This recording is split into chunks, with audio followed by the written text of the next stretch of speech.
Purihin ang ating Panginoon. Amen. Kumain na ba kayo? Ako, kakakain ko lang. Purihin ang Panginoon. Pinag-uusapan po natin ang pagkakaroon po ng mga prioridad sa buhay. Sino po sa inyo? Nakakapang-ilang linggo na ba tayo? Pangatlong linggo na to, di ba? Sino sa inyo unti-unti nagkakaroon ng kaayusan sa inyong mga prioridad? Purihin ang Diyos. Okay. Sino sa inyo naguguluhan pa? Feeling nyo December pa. Baka napag-iwanan po kayo. January na po. Okay. So, napag-usapan po natin, ang una sa lahat, kailangan bigyan natin ng prioridad. Ang kaharian ng Diyos. Ang paghahari ng Diyos sa ating buhay. Amen? Kaya nga kung tayo ay nag-aalala o mga bagay na kinakabalisa natin, isipin natin lagi, baka naman may mas importante pa dyan. Amen po ba? Okay? At nung nakaraang linggo, pinag-usapan natin yung kahalagahan naman ng pag-ibig. Pag-ibig sa ating Panginoon, pag-ibig sa ating kapwa. Na kahit gaano na tayo katagal nag-aaral ng salita ng Diyos, gaano tayo katagal na dumadalo sa pagtitipon, kung medyo yung pag-ibig natin sa Panginoon, talagang nangihina pa rin, abay kailangan natin bigyan ng prioridad dyan. Amen? Kasi ang layunin po talaga ng pag-aaral natin ng salita ng Diyos ay yung tayo po ay magkaroon po ng masigit pa at lumalalim pa na pag-ibig sa ating Panginoon. Amen. Ha? Tapos katumbas po niyan ay yung pagmamahal sa kapwa. Lalo pang lumalalim, lalo lumalawak. Yan talaga yung pruweba na natututo ko ng salita ng Diyos. Amen po ba? Sino ang natututo ng salita ng Diyos? Talaga. So yung mga sa katabi mo, talaga. Sige. So dapat itong taon na to, makikita natin sa ating mga sarili, bigyan na natin ng oras. Una sa lahat yung relasyon natin sa Panginoon. Amen po ba? Huwag natin unahin yung labada at kung ano ng mga gawaing bahay bago tayo magkaroon ng panahon para usap sa ating Panginoon Diyos. Amen po ba? Ha?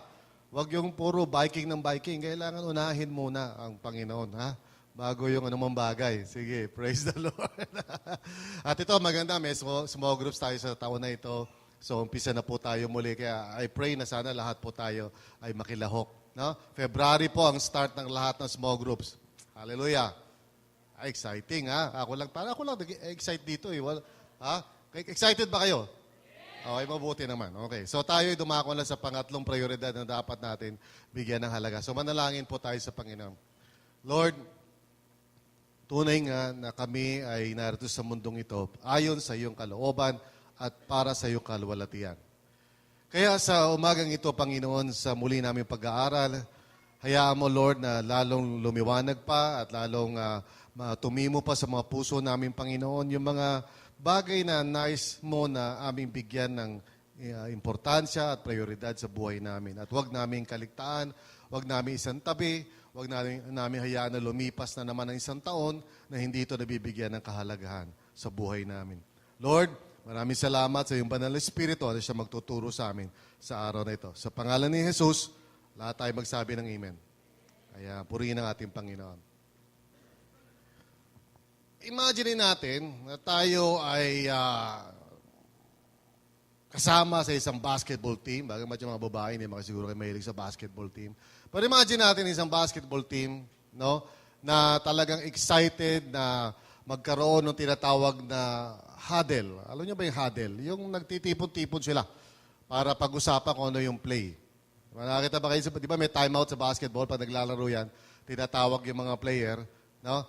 Sinasabi ng referee, di ba, timeout. Tapos magkikita sila doon sa kanilang lugar, mag-uusap sila, tapos yung coach na paliwanag, di ba? Itong laro natin, ganyan ang gagawin natin, ganito, ganyan. No? As imagine niyo yung basketball team talaga excited na excited. Tapos pagkatapos ng usapan nila, alam mo nang ginagawa ng mga basketball player, di ba? Pagkatapos mag-usap, yung maghahawakan, yung, di ba, gano'n, di ba? Ano magaginagawa nila? No? Di ba? Maghahawakan ng kamay, o anong gagawin nila, di ba? Game, di ba? Tapos imagine niyo pagkatapos nun, balikan lahat sila sa kanilang upuan. Tapos kwentuhan, yung iba, lakad sa likod, Yung iba naman, punta naman kung saan, siguro, saan sila pupunta, baka meron sila pupunta sa Starbucks, sinom sila ng kape, di ba? Tapos pagkaraan ng ilang minuto, balik na naman sila ulit kasi tumawag na naman yung referee. Tapos balik na naman sila, uusapan na naman sila, excited sila. Okay. So sabi ng coach, ito ang play natin dito, tatakbo ka rito. Yeah, sige po coach, tatakbo ka rin. Game, tayo. Tapos balik na naman sila sa upuan nila. Pagkatapos noon, kwentuhan na naman sila. Tapos, kape-kape, konting pichi-pichi, yan, medyo, di ba, fellowship. Pagkaraan ng ilang minuto, tinawag na naman sila okay, balikan na naman sila, usap na sila, ito, tarakbo natin, ito gagawin natin, sige, gagawin natin, game, Tapos balik na naman sila ngayon, kape-kape na naman sila. Alam niyo, sa totoo lang, parang ganyan ang church, Pag linggo, nagkakasama-sama. Yes! Hallelujah! Praise God! Amen! Pagkatapos ng Sunday, halika na, kape-kape na tayo, fellowship na, okay? Usap-usap na, pasyal-pasyal na. Hanggang sa susunod na linggo, nagkita-kita na naman tayo. Gawin natin, hallelujah! Praise God! Unahin natin ang Panginoon. Amen! Amen! Woo-ha! Tapos balik na naman ulit tayo, kwentuhan na naman tayo, siyempre, laban ng konti, hugas-hugas ng pinggan, sikaso ng mga bata. Tapos susunod na linggo, diba?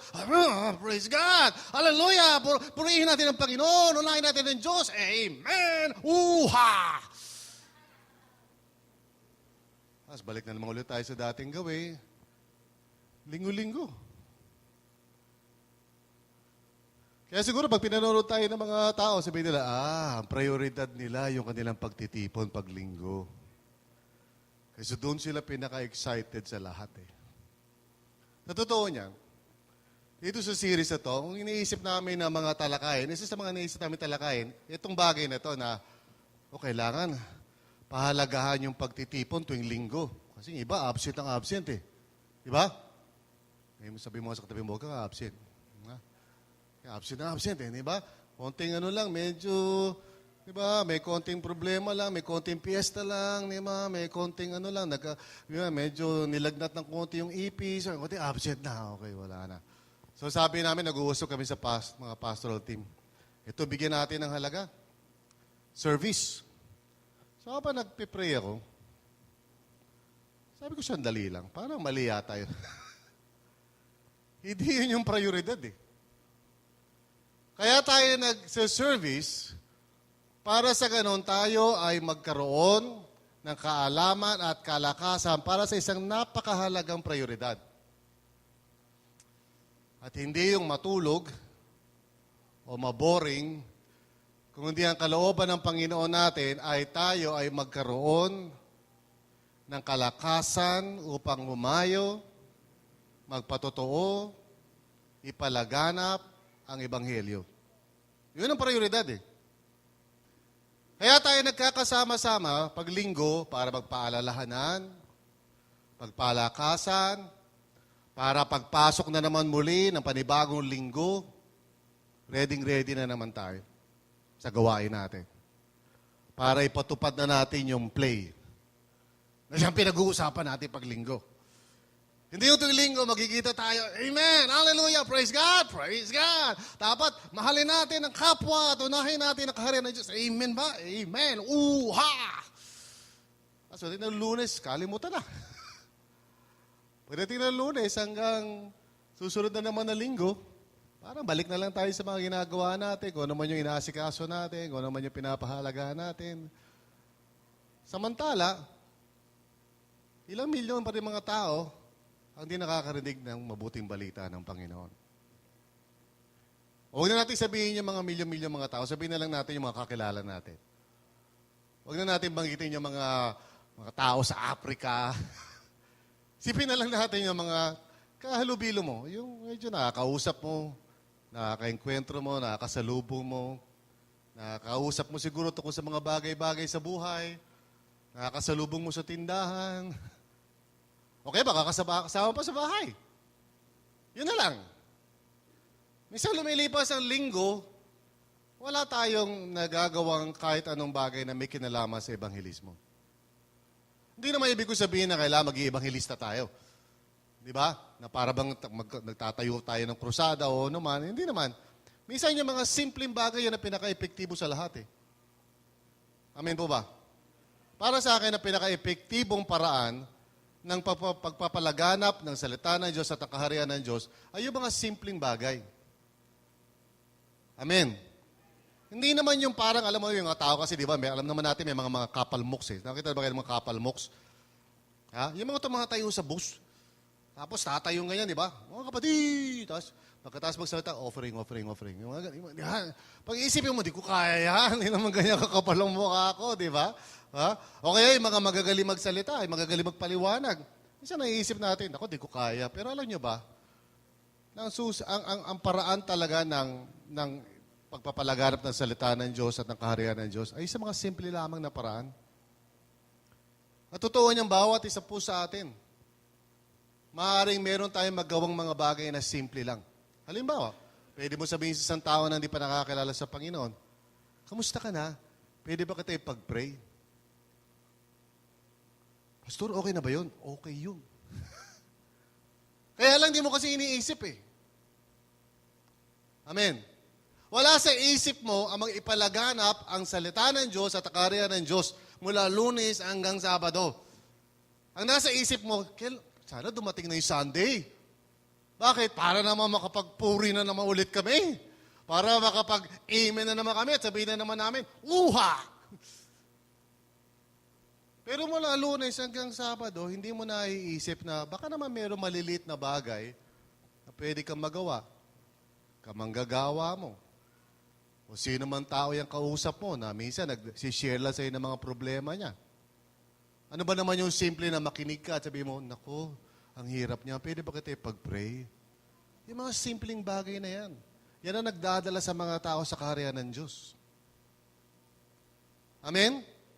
Kaya lang, pag di mo iniisip, hindi mangyayari yun. Mula Lunes hanggang Sabado, wala mangyayaring ganun. Tingnan mo yung mga salesman. Sino siya may kilalang salesman? Ha? Wala. Pakilala ko kayo. Kay sister, nakalimutan ko na tuloy yung pangalan nito. Si Chat. Yan, si Chat, di ba? Salesman yan. Saleswoman yan. Sino ba sa'yo nagkaroon ng experience sa sales? Dati na kayo nag-sales. Okay, di ba? Alam mo, mga sales yan, di ba? Pag gising yan, Lunes, di ba? Lunes, di ba? Sino ba mga prospect ko? Gano'n yan, di ba? Tapos habang naglalakad dyan, bumibili ng kape, suka, pag may nakasalubong niya, hi, gusto mo ka man ng Pro RG? Di ba? Okay, nasa isip mo yun eh. Amen? Kaya lang ang mga Kristiyano, wala sa isip nila na, baka itong kausap ko, pwede kong ipag-pray. Baka itong taong kausap ko, ay, di ba? Pwede kong kahit maimbita man lang sa church.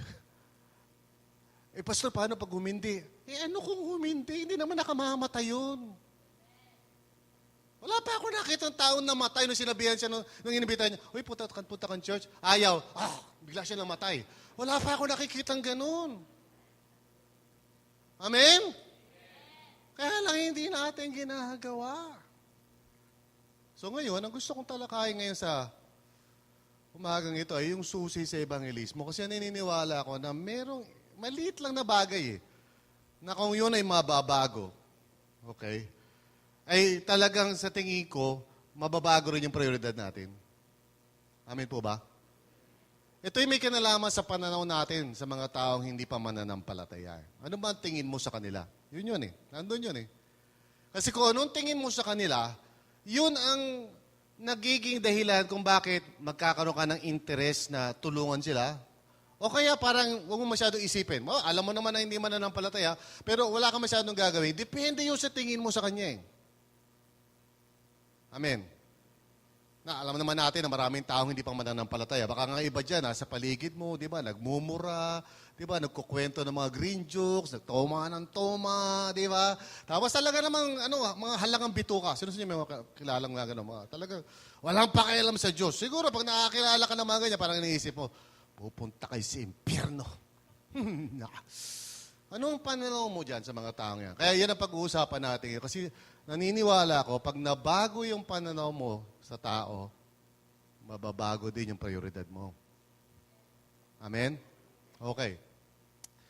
So, gusto ko tingnan natin ang Lucas 15. Yung sino siya nakabasa ng Lucas 15? Nagagamit yan madalas sa, di ba, pag Freedom Day. Okay? Pero gusto kong tingnan natin ito. Kasi itong Lucas 15, maganda itong usapan dito. Si Jesus ay nakaengkwentro ng mga tao na siya ay binabatikos kasi talagang binibigay niya ng prioridad yung mga taong wala pa sa Panginoon. Eh. Amen? Sa madaling salita, si Jesus, iba siya eh. Dahil yung mga tao nung panahon niya, ang mga inaatupag nila, paano manalangin, sumamba, magbasa ng Biblia, siya hindi. Ang inaatupag ni Kristo, paano siya magkakaroon ng koneksyon sa mga taong wala pa sa kaharian ng Diyos. Yun ang kanyang iniintindi. Kaya nga madalas, nagkakaroon ng kritisismo o siya ay napupulaan ng mga taong reliyoso. Kasi sa tingin nila, si Kristo hindi ganun kabanal. Hindi tulad nila. Kasi yung mga banal na tao, wala silang ginawa kundi manalangin, sumamba sa Diyos, ganyan, pumunta sa templo. Si Kristo, iba? Si Kristo gusto niyang gawin, makipagbarkada sa mga taong wala pa sa Panginoon. Ganito nangyari, isang araw. Ang mga maniningil ng buwis, ito yung mga at ang mga makasalanan, ito yung mga medyo, kumbaga sa lipunan ng araw, huwag ka masyadong makikipagbarkada dyan sa mga yan. Di ba? Para bang ngayon, pag sinabi mo, yung mga lasinggero, yung mga mahilig sa wedding, yung mga durugista, yan, huwag ka tatambay sa mga yan. Pero sabi ganito, sila ay lumapit kay Jesus upang makinig.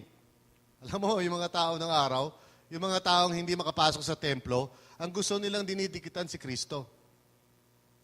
Amen? Isipin nyo lang yun, di ba? Gustong-gusto nilang kasama si Kristo. Parang sila at home. Hindi, pag yung mga ibang mga reliyoso na, medyo iwas na sila. Kasi alam na nila kung ano sasabihin ng mga yun eh. Di ba? So yung mga tao nung araw, kumbaga sa panahon natin ngayon, di ba maraming mga tao na hindi pupunta ng church eh. Sino-sino mga hindi pupunta ng church? Sa tingin nyo? Marami yan, di ba? Hindi pupunta ng church. Di ba?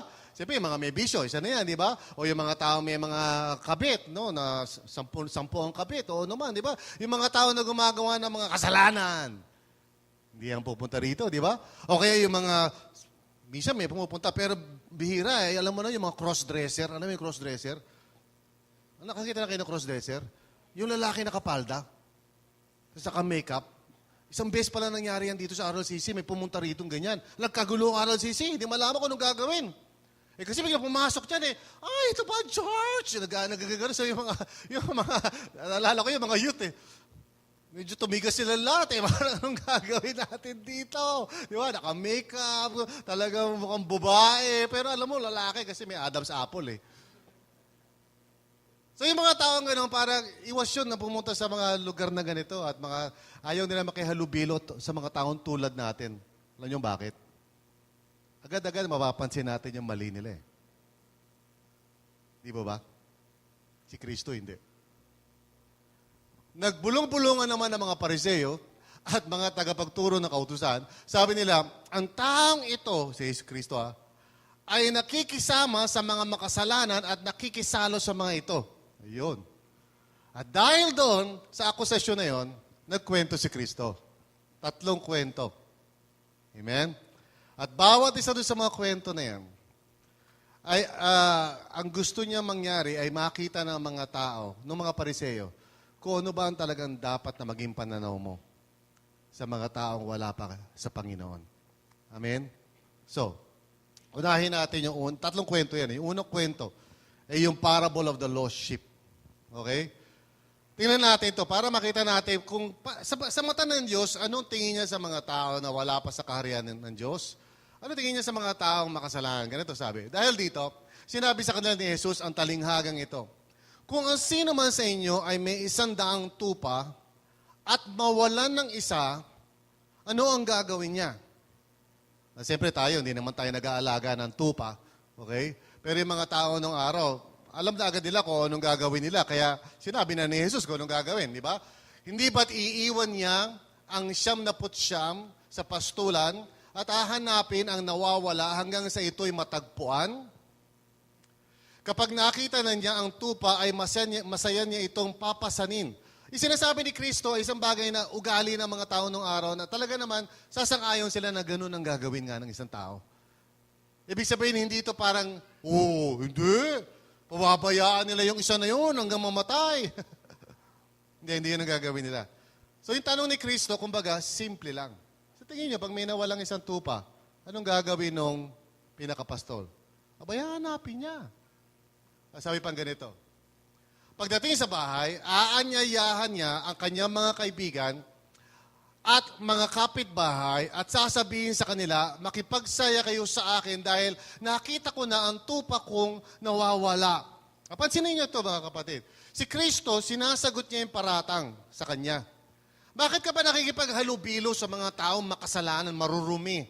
Mga taong walang pakialam sa Diyos, mga taong hindi sumusunod sa Biblia. Ba't ka ba mahilig makipag-usap sa mga yan? So, imbis na sagutin ni Kristo ng diretsuhan yan, kinuwento niya ito. Kasi gusto niyang maintindihan ng mga Pariseo at yung mga taong reliyoso ng panahon na yon, ano pa ang tingin ng Diyos sa mga taong tinutukoy nila? Yung mga taong makasalanan. Ang tingin ng Diyos sa kanila, hindi yung mga tao na makasalanan, kundi mga taong nawawala. Sabi niya ganito, sinasabi ko sa inyo, magkakaroon ng higit na kagalakan sa langit dahil sa isang makasalanang tumatalikod sa kasalanan kaysa 99 ng matuwid na di nangangailangan magsisi.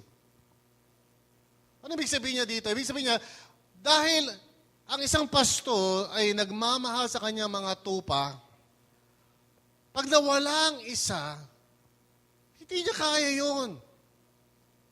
Hahanapin niya yun. Amen? Alam niyo, nung araw, may aso kaming nawala. Ang pangalan po niya ay Dude. Siguro magtataka kayo, di ba pastor, yung aso niyo ngayon, Dude ang pangalan? Totoo yun. Kasi sa sobrang mahal namin sa aso na yon, nung nagkaroon kami ng aso, katulad din ng asong nawala, ang pangalan nun Dude. Kaya yung asong binigay sa amin, na kamukha niya, pinangalanan din namin na Dude. So ngayong balak namin, ito yung mawawala ang aso namin, papangalanan namin lagi ng Dude. Itong aso namin na ito, nung nawala ito, nagkaroon na ba kayo ng aso? Sino nagkaroon na ng aso? Okay, di ba, ang aso sabihin natin, hayop lang naman yan, di ba? Pero pag yan ay napamahal sa'yo, tapos nawala, ang hirap. Naalala ko kasi na buksan yung gate namin, hindi napansin ng aming kasambahay, tumakbo yung aming aso palabas. No, dahil doon, hinahanap-hanap niya, hindi niya napansin kasi nasolve siya ng bahay. Paglabas niya, nakalimutan niya, nabukas pala yung gate, tapos yung aso tumakbo na, nawala na, kung saan lupalo. So nung napabalita sa amin, alam niyo yung reaksyon namin, pati yung mga anak ko, hanapin natin! si Pastor Regina, naalala ko, nasa Amerika noon Talaga sabi niya, maglagay kayo, magpaskil kayo ng mukha ni Dude. Wala pa kaming cool litrato ni Dude. Sabi niya, lagay niyo sa lahat ng mga poste. Hanapin niyo. Talagang bagabag na bagabag yung damdamin ni Pastor Regina. Kami rin naman, siyempre, naisip na, so ikot-ikot po kami, hanap kami. Yung mga tao, ganito sabi sa amin, kasi hindi nila aso yun Alam mo sabi nila? Wala na yun. Nakuha na yun. Wala yun, nanakaw na yun. Baka nga ginawa ng asusena. Baka na yun ginawa ng pulutan. Alam mo bakit gano'n ang tingin nila? Kat wala silang pakialam. Hindi nila hanapin yun. Alam mo bakit? Hindi nila aso yun Aso namin yun Dahil aso namin yun, hindi kami papayag na sabihin lang na basta nawala na yun. Hanapin namin. Amen? May pangalawang kwento si Kristo. Sulod-sulod ang kwento Ang pangalawang kwento naman niya, may kinalaman doon sa perang nawala. Ganito sabi. O kaya, kung ang isang babae ay may 10 salaping pilak at mawala ang isa, ano ang gagawin niya? Hindi ba't magsisindi siya ng ilawan, wawalisan ng buong bahay, at hahanaping mabuti ang nawawalang salapi hanggang sa ito'y kanyang makita? Isipin niyo siguro to, di ba? Para siguro kayo na kung sakaling may kaya kayo o naman talagang, di ba, medyo maluwag-luwag kayo sa buhay.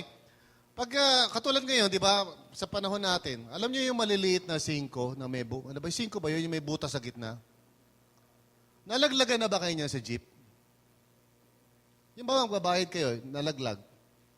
Ako na, ilang beses na nangyari sa akin yan. Alam niyo reaksyon ko? Di ba kaysa papapagod ka pa, alam mong gumapang ka pa rin sa jeep, tapos teka muna, pakiabot nga po ng 5 ko kasi, di ba? Nakakahiya naman yun, di ba? Kung hindi na talaga, kung maaabot, okay lang. Di ba? Kung maaabot, sige, kabot. Pero kung medyo malalim ang pinasok, sisilipin mo na lang, tapos, di ba, ang cheap mo naman, di ba? Kailan mo lang hahanapin ang pera? Pag last na yun. Pag yun na lang ang pera mo. Amen? Pag medyo bilang na yung pera mo, mawala yung 5, aba, hindi na po pwede. Parang di ba yung mga nag-aaral? Minsan natitira na lang sa baon nila, eksakto, di ba?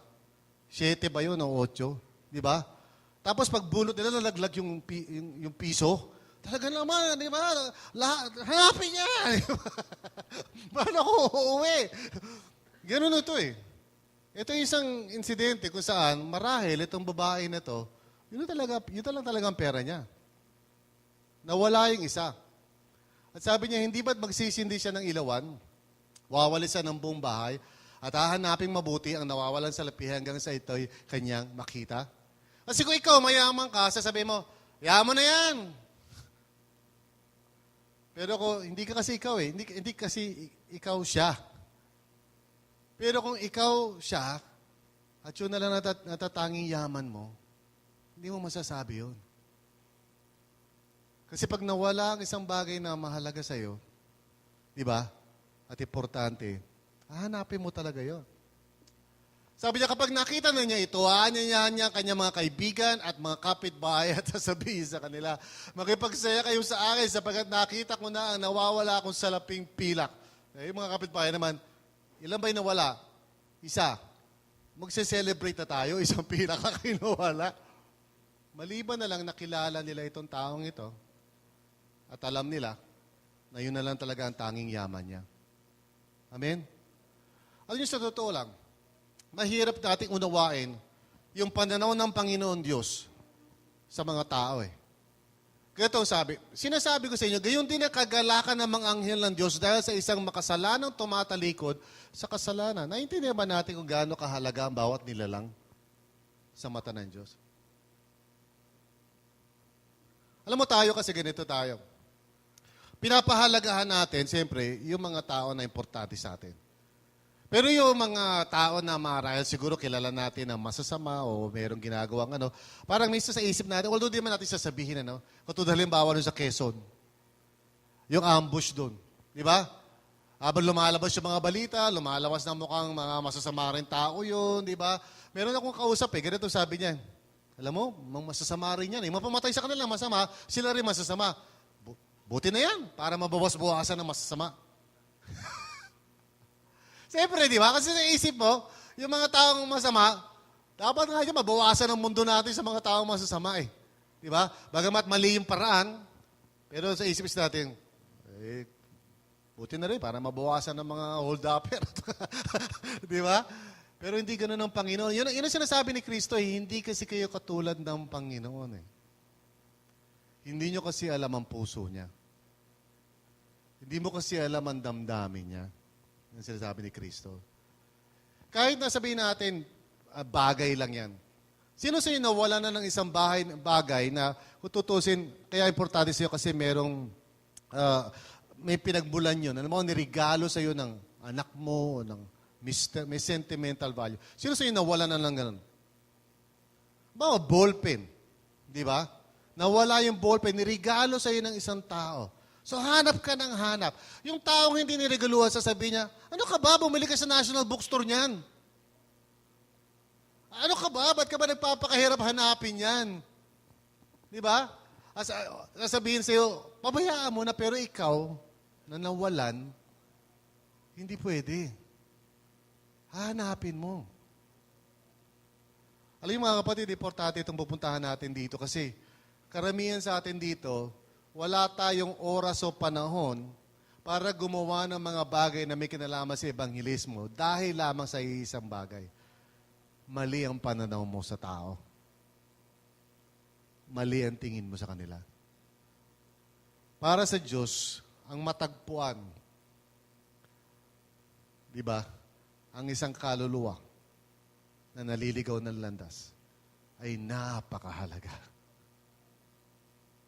Dumako tayo sa pangatlong story. Ito, alam niyo itong story na to, di ba? Amen? Ha? Siguro, di na natin kailangan banggitin sa inyo na meron, di ba, dalawang anak, tapos yung isang anak, medyo sabi niya, bigay mo na sa akin yung mana ko, itay. At pagkatapos di ba, inilustay niya na, nagpakasasa siya, nagpakasaya siya, di ba? At alam niyo naman nangyari, di ba? Dumating din yung oras na natauhan siya, naisip niya, dapat pala akong bumalik, kaya bumalik siya, di ba? Lahat tayo gusto-gusto natin yung parte ng storya na yan kasi nakakaiyak eh. Di ba? Imagine mo, di ba, niyayakap siya ng tatay niya, pagkatapos siyang, di ba, sayangin lahat ng pagkakataon, hinihintay siya ng tatay niya, alika anak. So pagdating sa storya niya, parang, ay, Jesus Christ, naiiyak tayo, di ba? Pero, ang importante dyan sa storya riyan, yung kapatid. Yung talaga halaga ng storya niyan. Alam mo bakit? Kasi, yung mga Pariseo, yun yung older brother eh. Yung mga Pariseo nagagalit kasi kinakalingan ni Kristo ang mga pasaway. Sa madaling salita, yung panibugang anak ba ang tawag dyan? Di ba? Na siyang sa storya, di ba? Parang yun si Kristo eh. Parang tinatanggap niya o binibigyan niya muli ng pagkakataon, di ba? Yung katulad ng panibugang anak na yun na ng kasala, di ba, sumuway sa kanyang ama, di ba? Kaya yung kwento talaga nito, doon papunta, ito talaga yung pinaka-climax ng kwento. Kasi gustong kausapin ni Kristo yung mga Pariseo. Doon natin puntahan yung storya, doon sa parte na yun. Nasa bukid noon ang anak na panganay. Nang umuwi ito at malapit na sa bahay, narinig nito ang tugtugan at sayawan. Di ba? Hindi ko alam kung Gundam yun o ginagawa ng mga tao ron, di ba? Sayawan, okay. Tapos sabi niya, tinawag niya ang isang utusan at tinanong, bakit? Anong meron sa atin? Siguro wala siya kamalay-malay, di ba? Doon siya sa bukid eh. Tapos, dumating po ang inyong kapatid. Sagot ng alila. Ipinapatay po ng inyong ama ang pinatabang guya dahil ang inyong kapatid ay nakabalik ng buhay at walang sakit. At tingnan nyo itong sasabihin ng kapatid na panganay. Nagalit ang panganay at ayaw niyang pumasok sa bahay. Pinuntahan siya ng kanyang ama at pinakiusapan. Bakit kaya siya nagalit? Malalaman natin bakit siya nagalit. Ito sabi niya. Ngunit sumagot siya, pinaglilikuran ko kayo sa loob ng maraming taon at kailan may hindi ko kayo sinuway. Sabi ng pangalay ng anak, mabait akong bata. Ngunit, sabi niya, ni Minsay, hindi ninyo ako binigyan ng kahit isang maliit na kambing para magkatuwaan kami ng aking mga kaibigan. Nagre-reklamo siya. Sabi niya ganito, subalit, ayan na, nang dumating ang anak ninyong ito, hindi kapatid ko itong anak ninyong ito, na lumustay ng inyong kayamanan sa masasamang babae. Paano kaya niya nalaman, mga kapatid?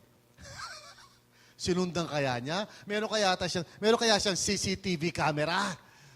Nandun siya sa bukid eh. Siguro, meron siyang mga espiya rin, di ba? Siguro, pinapasunod niya yung kapatid niya. Tingnan mo nga pinaggagawa ng kapatid ko na yun. Kasi paano niya nalaman yung mga yan? O inuhulaan lang niya. Tapos, ipinagpatay pa niyo siya ng pinatabang guya. Sa madaling salita, ano nakikita ni kuya sa kanyang kapatid? Ano nakikita niya dito sa kapatid niyang ito? Kalikuan? Kasamaan? Pagsuway sa ama? Mga bagay na hindi kailanman magbibigay sa iyo ng kahit anong motibasyon na maingganyo ka sa taong ito. Hindi. Kasi hanggang nakikita nitong kapatid na panganay na ang kanyang kapatid na bunso ay ganitong klaseng ugali, wala siyang laman sa puso niya kundi pagkapuot. Ang iisipin niya parang, napakasama nitong kapatid ko na to. Di ba? Biro mo ba? Bakit ganun ginawa niya sa tatay ko? Bakit? Ako nga Ako nagsisilbi rito Ako nga naglilingkod sa magulang ko Yan, yung kapatid ko na yan, tingnan mo yan. Wala kang maasahan dyan. Isipin nyo sandali ito mga kapatid. Kasi yung mga Pariseo at yung mga tagapagturo ng salita ng Diyos, sa tuwing titingin sila sa mga taong hindi tulad nila, isa lamang ang pumapasok sa isip nila. Mga makasalanan. Pag tumingin sila sa mga taong hindi nila tulad, hindi Pariseo yung tulad nila, ganito tingin nila. Mga taong walang pagmamahal sa Diyos. Mga taong suwail. Mga taong pupunta sa impyerno. Hallelujah. Praise the Lord. Buti na lang kami. Tuwing linggo kami nagpupuri. Pag Sunday kami nakasuot ng magara at maaga kami nasa first service. Hallelujah. Praise the Lord. Hindi tulad ng mga tao dyan sa labas. Hindi tulad ng mga lasinggero na yan. Hindi tulad ng mga tao na pahimas-himas ng manok o natutulog ng pagkapaglinggo, imbis na magpuri, imbis na sumamba. Mga taong hindi nagbabasa ng Biblia, mga makasalanan. Hanggang ganun ang tingin mo sa kanila, hindi ka magkakaroon ng puwang sa puso mo na pahalagahan sila. Sumagot ang ama, anak, lagi kitang kapiling at ang lahat ng aking ari-arian ay sa iyo. Nararapat lang na tayo'y magsaya at magdiwang at hindi magalit, kuya, sapagkat patay na ang kapatid mo, ngunit nabuhay. Nawala, ngunit muling natagpuan. Alam mo, wala doon sa salita na yun? Alam mo kung anong wala doon na dapat sinabi ng ama? Nararapat lang na tayo magsaya at magdiwang sapagkat yung kapatid mo napakasama. Kinuha ang kanyang mana, buhay pa ako. Tapos nilustay, walang kwentang anak yan. Wala siya sinabing ganun. Ang sinabi niya, yung kapatid mo na yan, dati patay na yan eh. Pero nabuhay. Nawala siya, pero natagpuan. Alam niyo mga kapatid, lahat ng kwento na yun, iisa lang naman yun eh. Gusto ko maintindihan yung susi sa evangelismo eh. Ang di mananampalataya ay nawawala, hindi nagwawala. Sila ay nawawala. Sino sa inyo ang nakakita na minsan nang nakapaskil sa poste o pader nakalagay missing? Tapos may litrato, may muka. Sino siya nakakita na ng ganun? Ano naging reaksyon nyo? Di ba nung nakakita kayo ng litrato, nakapaskil, ganun ba, matanda o kaya bata, titingnan mo siguro, di ba? Nakalagay missing. Tapos naka-describe kung ano itsura niya, kung anong suot niya, nung huli siya nawala, di ba? Babasahin mo sandali, di ba? Tapos, di ba hindi mo papansinin? Di ba sige ka lang? Hindi mo kasi naiintindihan dahil hindi ikaw yung nawalan eh. Hindi ikaw ang nawalan. Kaya hindi importante sa iyo yun. Alam niyo ba nung gumuho ang Twin Towers, nung ito'y pinasabog, at napakaraming taong namatay, ilang linggo at ilang buwan ang lumipas, tapos na lahat ang hukay, meron pa rin mga taong naglalakad, may dalang litrato. At naghahanap sila ng kanilang nawawalang mahal sa buhay. Hindi sila tumitigil. Kahit sinasabi na ng kanilang mga kaibigan siguro, kapitbahay, wala na yun siguro, baka kasama na yun sa mga gumuho. Ayaw nilang pumayag. Alam niyo ba nung nagkaroon ng tsunami, nung maraming taong namatay sa Thailand, sa Sri Lanka, yung mga taong nag-survive o nabuhay, nung sila ay natauhan na, alam mo, isa lang ginawa nila, isa lang sa isip nila eh. Hanapin ang kanilang mga nawawalang mahal sa buhay. At kahit anong sabihin sa kanila ng Red Cross, kahit sabihin sa kanila ng mga tao, siguro po inalo na po yun. Ayaw nilang pumayag. Hahanapin at hahanapin nila ang nawawala. Alam mo bakit, mga kapatid? Kasi kapag mahalaga sa'yo at nawala, hindi ka tumitigil hanggang hindi mo natatagpuan.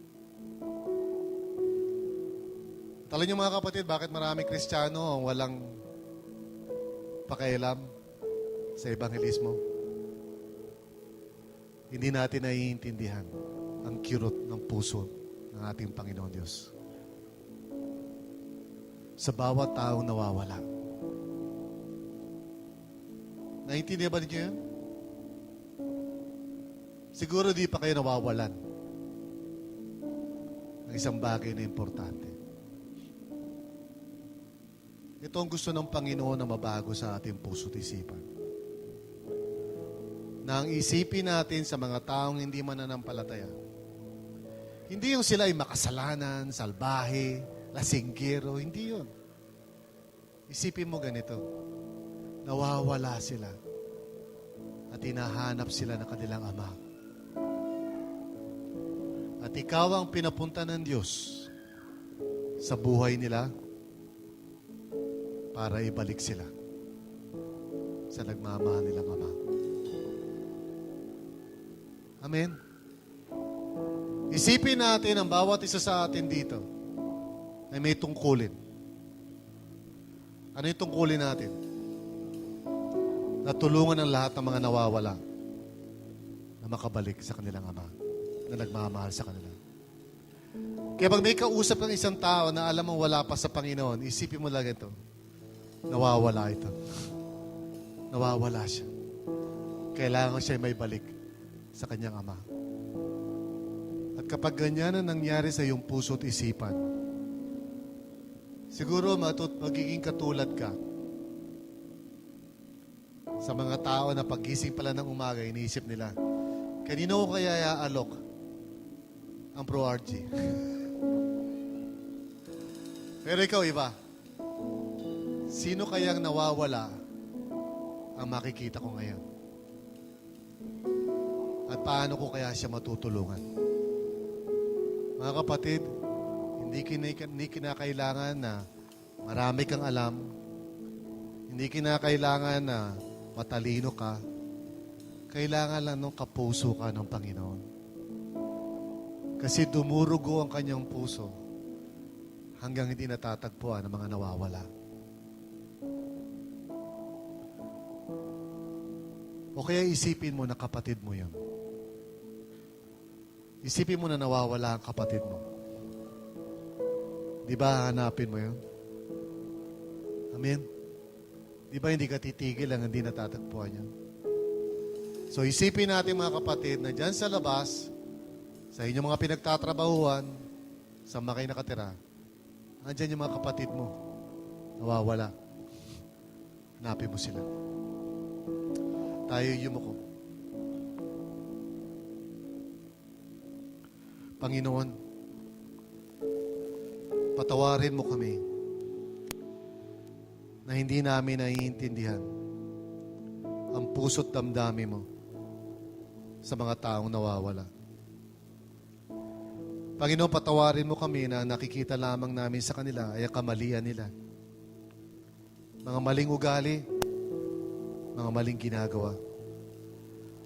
At dahil sila'y makasalanan, Panginoon, lumalayo kami sa kanila. Sa takot na baka kami mahawaan. Pero Panginoon, dapat palang bigyan ng prioridad ang paghanap sa mga taong nawawala. Sapagkat importante sila sa iyo at mahal na mahal mo sila. Naway matutunan din namin mahalin sila, Panginoon. Upang hanapin din sila, Panginoon. Gaya ng paghanap mo sa kanila.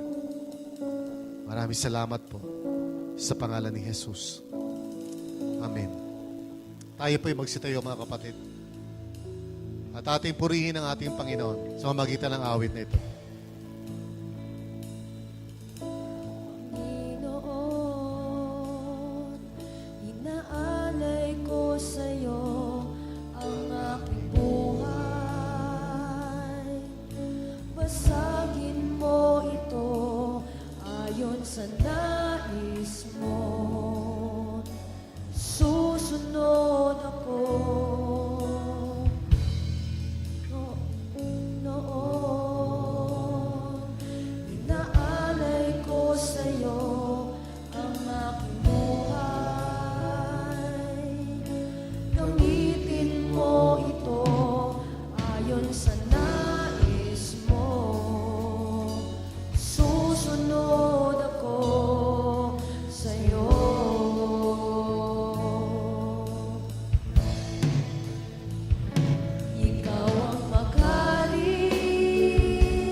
linggo na ito, gusto kong i-challenge kayo, hamunin kayo. Dahil itong linggo na ito, sigurado ako, marami kang may engkwentrong nawawala. Bakit hindi kaya lagay mo sa isip mo na hinahanap sila ng Panginoon? At marahil yung simpleng pagkamusta mo, yung simpleng pagtatanong mo sa kanila. Sabihin mo, kaibigan, pwede ba kita ipag-pray? Yung simple na gano'n, baka bumukas sa kanyang puso at sabihin niya, bakit mo ako ipag-pray? Pwede mo sabihin sa kanya na, kasi mahal ka ng Panginoon. Kahit wala ka na iba pang sabihin, sapat na yan. Alam niyo mga kapatid, sana hindi yung puro linggo lang ang pinaka-importante sa atin. Kundi yung araw-araw na ginawa ng Diyos na pwede natin makausap ang mga taong nawawala. Amen? So sabihin mo sa katabi mo, itong linggo na ito, ako ang gagamitin ng Panginoon. Ako ang gagamitin ng Panginoon. Para sa search and rescue operation. Para sa search and rescue operation. Para hanapin Para hanapin ang mga nawawala. ang mga nawawala. Nawawala ka ba? Nawawala. Hindi na. Nandito ka na eh. Purihin ang Panginoon. Sige, magpuri tayo sa Panginoon.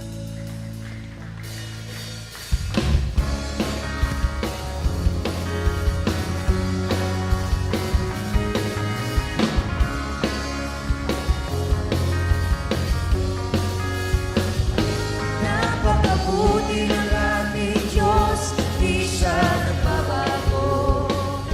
Napakabuti ng ating Diyos, di siya nagkukulang. Taas ang ngalan niya, lahat ng nilikha. Napakabuti ng ating Diyos. Ang nais ko'y pasalamat sa ating Diyos. Ang nais ko ay magpuri, itaas ang ngalan ni Jesus. Napakabuti ng ating Diyos, di siya nagbabago. Napakabuti ng ating Diyos, di siya nagkukulang. Itaas ang ngalan niya, lahat ng nilikha. Napakabuti ng ating Diyos. Napakabuti ng ating Diyos, di siya nagbabago. Napakabuti ng ating Diyos, di siya nagkukulang. Itaas ang ngalan niya, lahat ng nilikha. Napakabuti ng ating Diyos. Napakabuti, napakabuti ng ating Diyos. Napakabuti ng ating Diyos. Palakpakan po natin ang ating Panginoon.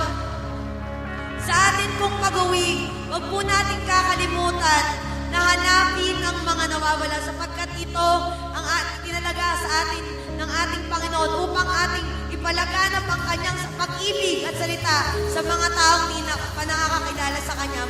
Maraming salamat po. Ingat po kayo sa pag-uwi. See you po next Sunday.